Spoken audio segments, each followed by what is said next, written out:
사랑하는 여러분, 예수 그리스도의 삶의 중심되는 목적은 이 땅에 사는 사람들의 고독한 삶을 치유하여 사랑의 삶을 살게 하는 것입니다.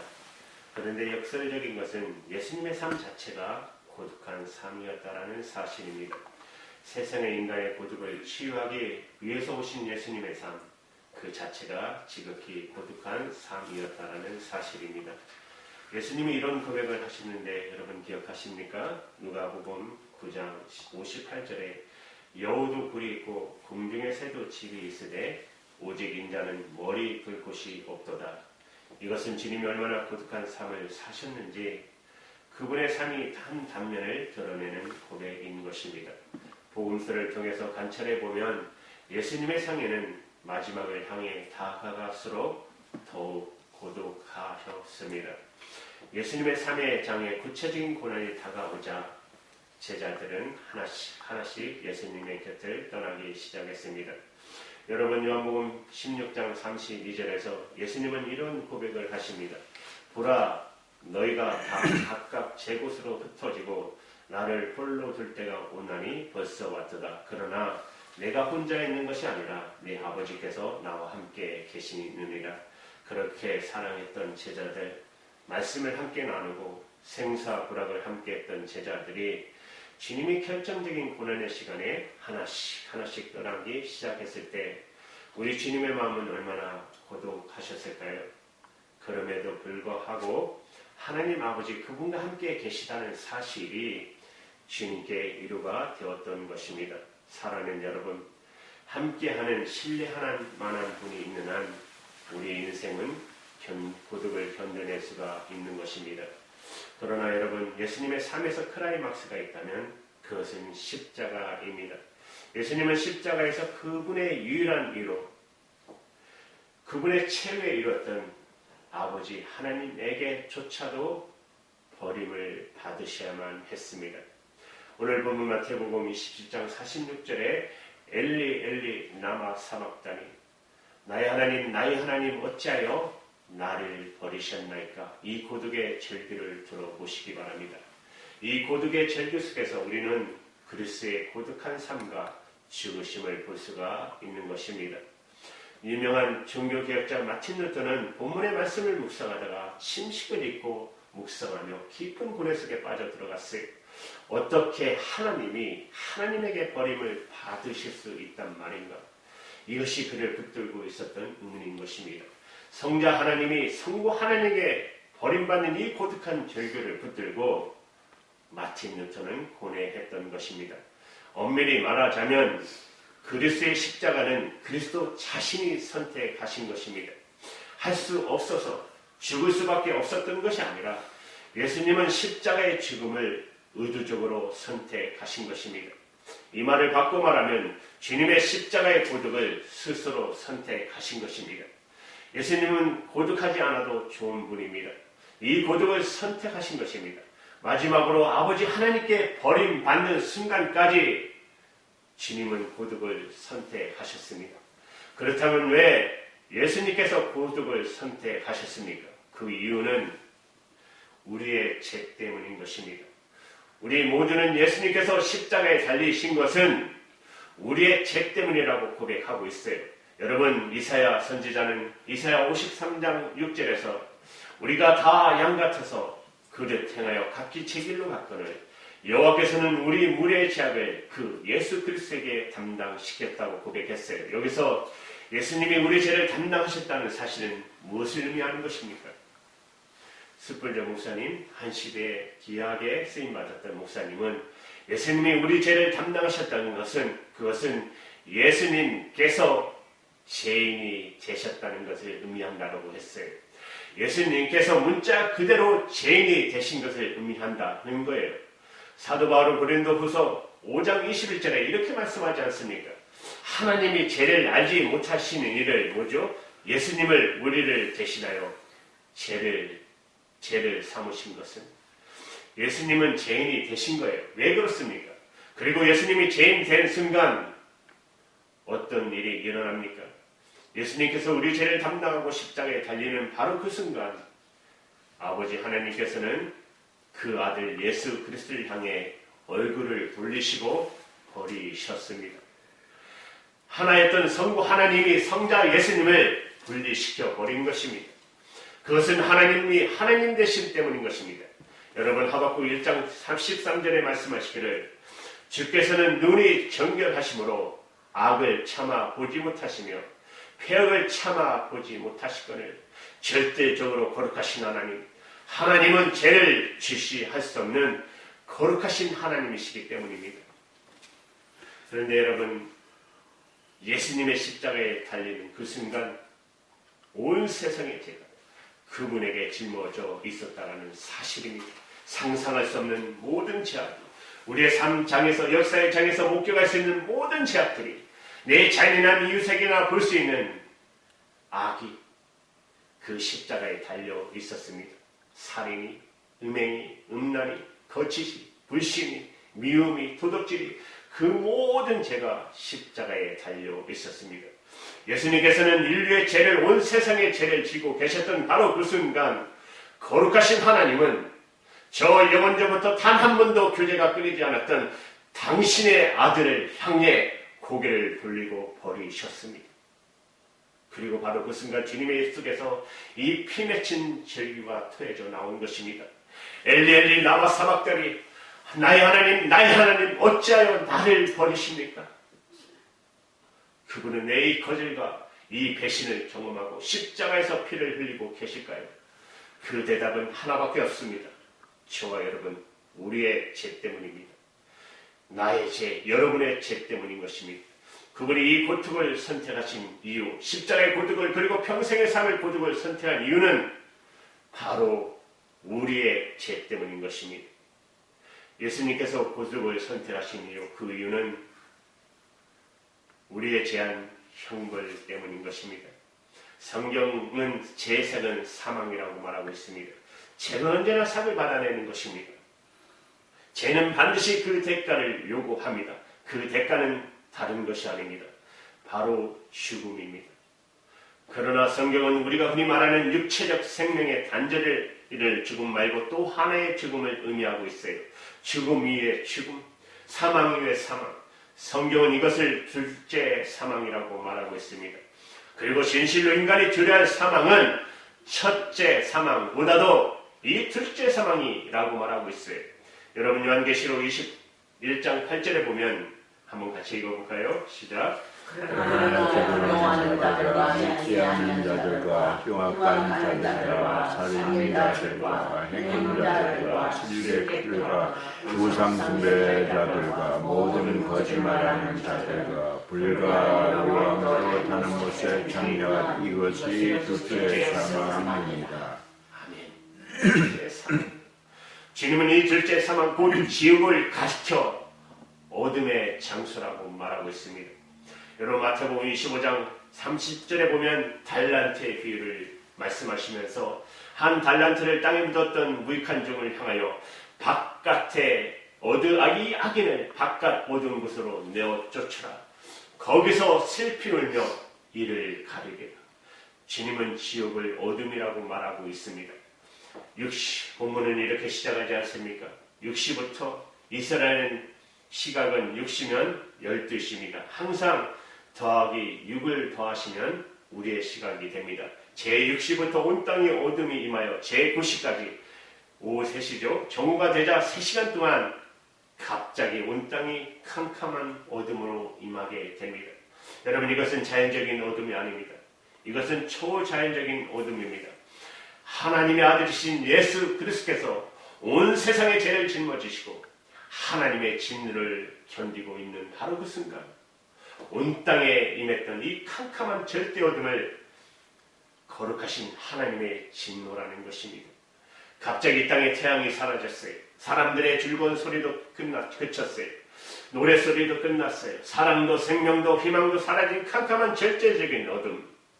바로 이것은 하나님의 진노의 모습인 것입니다. 누가 이 진노하시는 하나님의 얼굴을 여러분 바라볼 수 있을까요? 요한계시록에 보면 마지막 날 하나님의 심판을 경험하는 사람들이 이렇게 말합니다. 요한계시록 6장 16절에 산들과 바위에게 말하되 보좌에 앉으신 어린 양의 진노에서 우리의 얼굴을 피하게 하라. 다시 말하면 얼마나 하나님이 두려운지 저 산들로, 저 바위로 하나님의 얼굴을 덮으라는 거예요. 나를 덮어달라는 거예요, 산으로. 우리는 진노하시는 하나님을 감히 바라볼 수 없는 죄인의 실존인 것입니다. 이 캄캄한 어둠, 이것은 하나님의 진노하시는 모습입니다. 여기 전 인류의 죄가, 세상의 죄가 예수님에게 달려 있었습니다.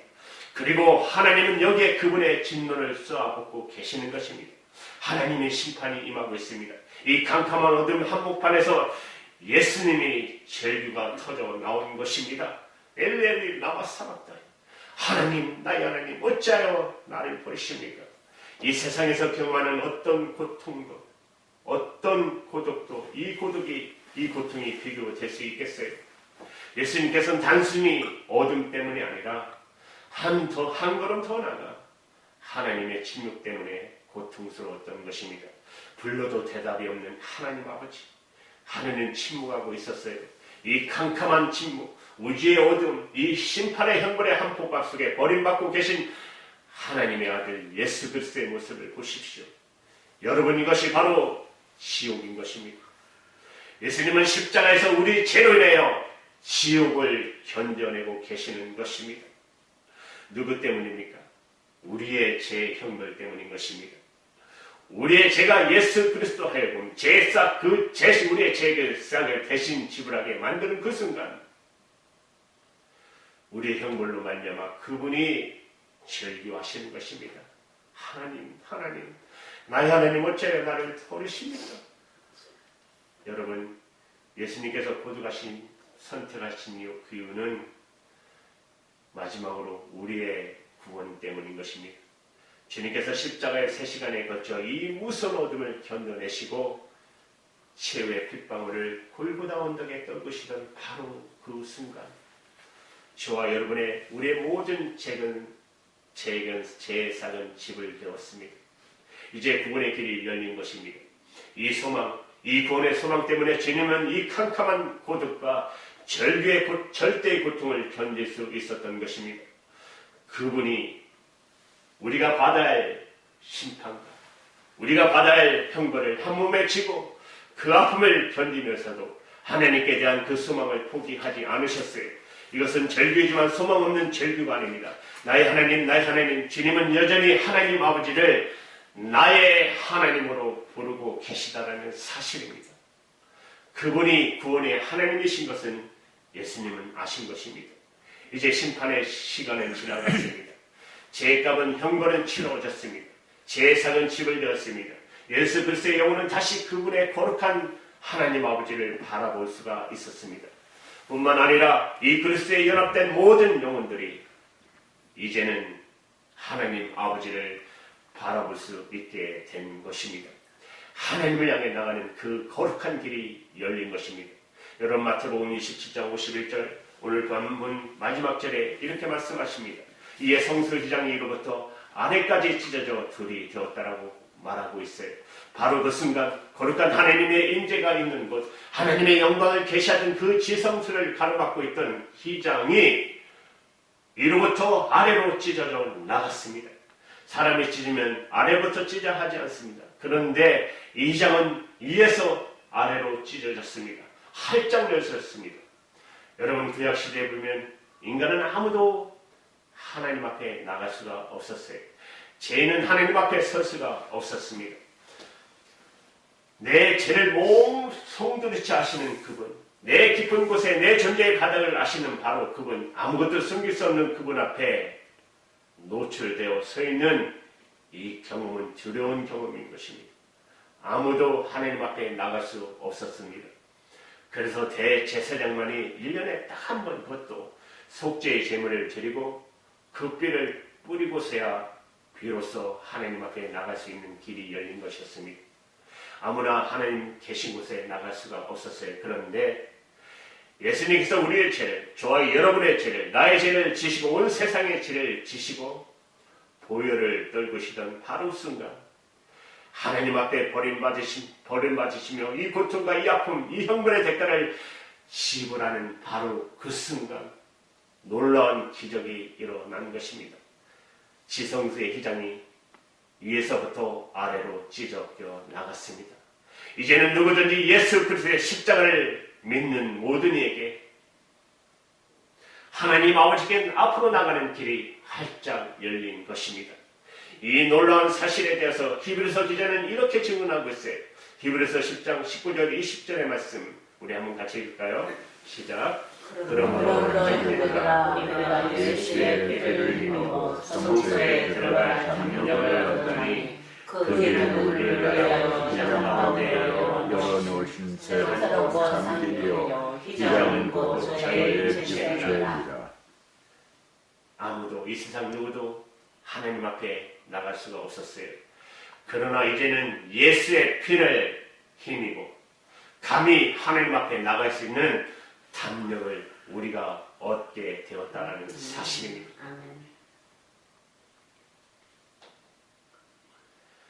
예수님께서 십자가의 고통을 견디고 그 고통의 대가를 지불하며 열어놓으신 새로운 길, 그리고 살아있는 길인 것입니다.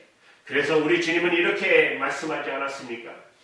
요한복음 14장 6절에 내가 곧 길이요 진리요 생명이니 나로 말미암고는 아버지 앞에 올 자가 없느니라 말씀하셨습니다. 주님이 십자가로 열어놓은 길인 것입니다. 하늘 가는 길이 활짝 열렸습니다. 이제 예수님을 통해서 누구든지 하나님 앞에 나갈 수 있는 길이 활짝 열렸습니다. 구원이 이루어진 것입니다. 이 놀라운 사건을 위해서 그분이 그 고독을 견디신 것입니다. 여러분, 그분이 버림받으심은 우리가 하나님 앞에 나갈 수 있게 되었다는 사실입니다. 그분이 이 절대의 고독을 견디심으로 우리는 하나님과 사랑의 교제, 그 사귐 속에 들어가는 놀라운 삶을, 축복의 삶을 살 수 있게 됐다는 사실입니다. 아직도 여러분 중에 아니면 이 방송을 듣는 분 중에 인생이 고독하고 느끼고 살고 있는 분 계십니까? 그렇다면 그 고독을 해결하기 위해서 어떤 일을 해보셨습니까? 우리 삶의 고독을 극복하기 위해서 내가 만약 참으로 사랑하는 사람을 만날 수 있다면 이 고독이 해결될 거라고 생각합니다. 그래서 우리는 사랑에 몰두합니다. 어떤 사람은 쾌락에 몰두합니다. 어떤 사람은 고독에 대한 답이 대안이라고 생각하고 즐거 쾌락으로 빠져버립니다. 향락에 몰두하고, 그러나 그것이 고독의 문제를 해결할 수 없습니다. 그 향락에 몰두하는 순간, 그 쾌락에 몰두하는 순간, 그 사랑에 몰두하는 순간, 그 순간 잠깐은 눈 녹듯이 고독이 사라지는 것 같지만 여러분, 불이 꺼진 잿더미 속에서 고독은 불사수처럼 일어섭니다. 그리고 나를 더 고독하게 만듭니다. 여러분, 아직도 이 고독을 경험하고 계신 분 계십니까? 그런 방법으로 인간의 고독은 해결되지 않습니다. 고독을 해결할 수 있는 유일한 처방이 있다면 참으로 이 고독을 아시는 예수님 앞으로 나아가는 것입니다. 우리 예수님은 고독을 아시는 분입니다. 그분은 한평생 이 고독의 길을 걸으셨습니다. 그분은 고독할 이유가 없는 분입니다. 그러나 이 고독의 길을 걸으셨습니다. 저와 여러분, 우리를 위해서 걸으신 것입니다. 영원부터 아버지와 아들 사이에는 단 한 번도 교제가 단절된 적이 없었고 성경은 말하고 있어요. 그런데 우리의 죄를 짊어지는 바로 그 순간, 그리고 죄의 상을 지불하기 위해서 이 고통을 겪고 있는 바로 그 순간, 아니 죄를 알지도 못하시는 분이 죄인처럼 되어 그 더러운 것을 오래 이고 있는 바로 그 순간, 사랑하는 아버지는 이 아들을 바로 버리셨습니다. 아버지는 그 아들에게 고개를 돌리셨습니다. 엘레리 라마 사막들이 아버지에게 버림받는 이 아들의 절규를 한번 들어보십시오. 그래서 그분은 우리의 절망감을 이해하고 계십니다. 우리의 고독을 이해하십니다. 거절받는 삶의 고독을 이해하십니다. 참으로 고독을 아시는 그 앞으로 이제 돌아오시기 바랍니다. 사랑하는 여러분, 예수님은 이 고독의 원인을 아십니다. 이 고독의 원인은 바로 저와 여러분의 죄 때문입니다. 예수님의 고독은 우리의 고독과 다른 것입니다. 그분은 우리의 죄 때문에 이 고독의 길을 걸어가신 것입니다.